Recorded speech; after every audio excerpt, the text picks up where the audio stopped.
जैसे रखे राम जी रहना चाहिए, जैसे रखे राम जी रहना चाहिए। मान अपमान, मान अपमान सब सहना चाहिए, जैसे रखे राम जी रहना चाहिए, जैसे रखे राम जी रहना चाहिए, जैसे रखे राम जी रहना चाहिए।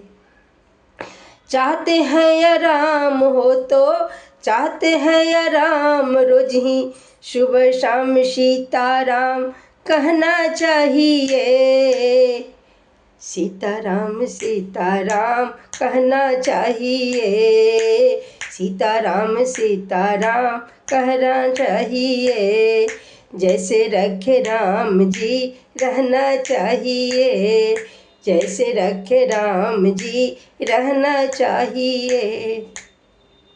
सदा रहो शान से, सदा रहो शान से, भरोसे भगवान के, काल के भी डर से नहीं डरना चाहिए, काल के भी डर से नहीं डरना चाहिए, जैसे रखे राम जी रहना चाहिए, जैसे रखे राम जी रहना चाहिए। देह का अभ्यास छोड़ ममता से मुख मोड़, देह के अभ्यास छोड़ ममता से मुख मोड़, होके मुक्त सही पर भी चलना चाहिए, जैसे रखे राम जी रहना चाहिए, जैसे रखे राम जी रहना चाहिए।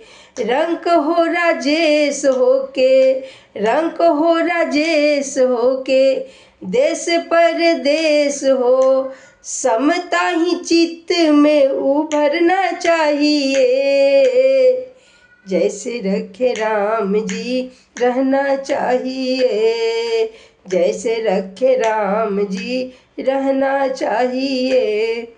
मान अपमान सब सहना चाहिए, जैसे रखे राम जी रहना चाहिए, जैसे रखे राम जी रहना चाहिए। मान अपमान सब सहना चाहिए, जैसे रखे राम जी रहना चाहिए। सीताराम सीताराम, सीताराम सीताराम कहना चाहिए, जैसे रखे राम जी रहना चाहिए।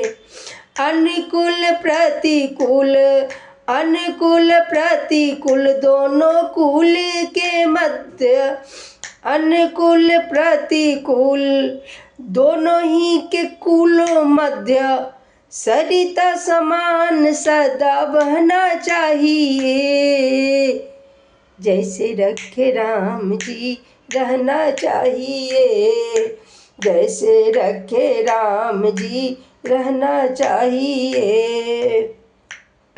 सीताराम सीताराम, सीताराम सीताराम कहना चाहिए, जैसे रखे राम जी रहना चाहिए, जैसे रखे राम जी रहना चाहिए। देखिए, सुख दो तो साथी है, हमारे कर्म के हिसाब से आता है, हमारे जो प्रारब्ध में है वो मिलता है। देखिए, भगवान के पास सब लोग जाता है, भगवान का पूजा अर्चना करता है, और जो कुछ मन में भाव होता है वो लोग मांगता भी है, वो लोग मांगता भी है।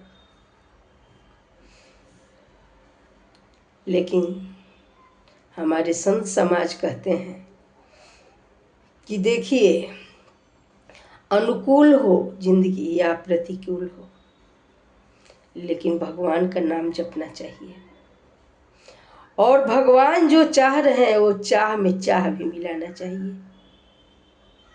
इसी पर मैं आपको एक कथा सुनाती हूँ। बहुत लोग नाव पर चढ़े और चले। जैसे नाव गंगा जी के बीच में गई, भारी तूफान आया। उस पर एक संत बैठे थे, अपना सीताराम सीताराम कह रहे थे। उनको तूफान से क्या मतलब। लेकिन जब नाव डूबने लगी और लगा कि अब नाव डूब जाएगा, तो साधु अपने कमंडल निकाला और नाव में पानी भरने लगे। कमंडल से डालते और निकालते, कमंडल से गंगा जी से जल निकालते और नाव में डालते। सारा लोग कहा ये तो साधु पागल है, ये साधु तो पागल है। नाव डूब रही है और ये पानी भर रहा है और जल्दी ही डूब जाएगी। अब भगवान की कृपा, थोड़े देर में तूफान शांत हो गई। नाव आके किनारे लग गई। जब नाव किनारे लगी, जैसे नाव किनारे लगी कि जैसे नाव किनारे लगी, सारा लोग उस साधु को तो डांटने लगे, बोलने लगे। कोई कुछ कहा, कोई कुछ कहा। तो साधु जी मुस्काए। संत जी मुस्का के बोले कि देखिए, भगवान की चाह में चाह मिलाना चाहिए। भगवान की चाह थी कि नाव डूब जाए, तो मैं पानी भर रहा था, डूब जाए। हाँ, जैसे ही नाव किनारे आया तो साधु जी अपना कमंडल फिर निकाले और नाव से पानी निकालने लगे।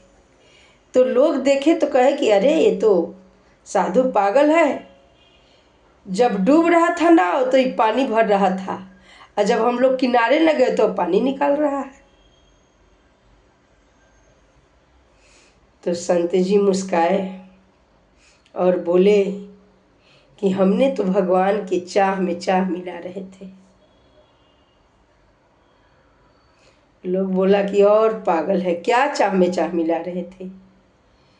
तो संत जी मुस्का के बोले कि भगवान की चाह थी कि नाव डूब जाए, तो मैं पानी भर रहा था। अब जब भगवान चाह रहे हैं कि नाव ना डूबे, तो मैं पानी निकाल रहा हूँ, सदा सी बात। लोग कुछ समझा, कोई नहीं समझा और चल दिए। और संत जी अपने रास्ते चल दिए। सो संत और भक्त की यही धारणा होना चाहिए। देखिए, हम तो नर हैं, जब दुख होता है तो ज़्यादा दुखी होते हैं। कोई अपमान करता है तो उसके अपमान से बहुत दुखी हो जाते हैं, और कोई मान करता है तो बहुत सुखी हो जाते हैं।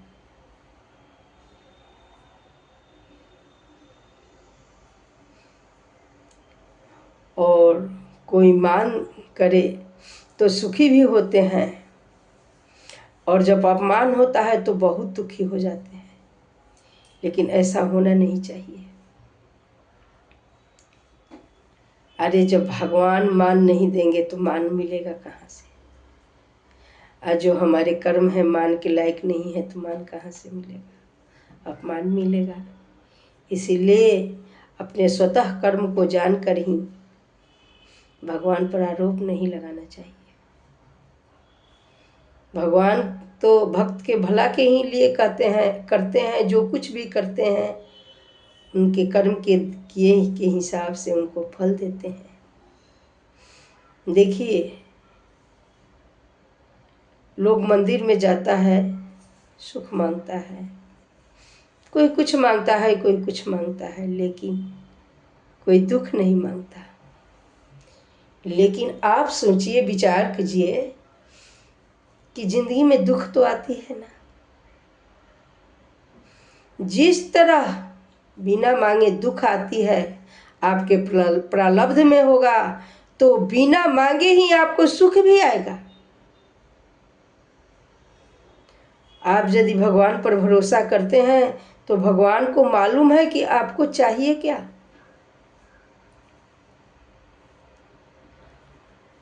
आपको क्या चाहिए भगवान को मालूम है तो मांगने से क्या फायदा। जब भगवान हर बात मन की बात को जानते हैं तो भगवान ही पर छोड़ देते हैं ना। कोई भी हम काम करते हैं तो सोचते हैं कि हमने तो बड़ा काम कर लिया है, घर बना लिया, बेटे की शादी कर दिया, बेटे की नौकरी हो गई, बेटे की शादी बहुत अच्छे घर में हो गई, मैंने बहुत बड़ा बड़ा काम कर लिया। अरे भाई, आपने कुछ नहीं किया, आपके प्रारब्ध में था, आपके जो कर्म थे वो मिले। इसलिए आगे भी वैसा ही आप कर्म कीजिए, वैसा ही करते रहिए कि आपके परिवार आगे बढ़े और आप आगे बढ़ें और दुख ना हो। मैं कोई संत नहीं हूँ कि मैं प्रवचन दे रही हूँ, ऐसा कुछ नहीं है। मैं अपनी भाव भगवान के प्रति प्रकट करती हूँ कि कहीं सुन के हमसे ज़्यादा आपको भगवान से भक्ति हो जाए। बोलिए सियावर रामचंद्र की जय।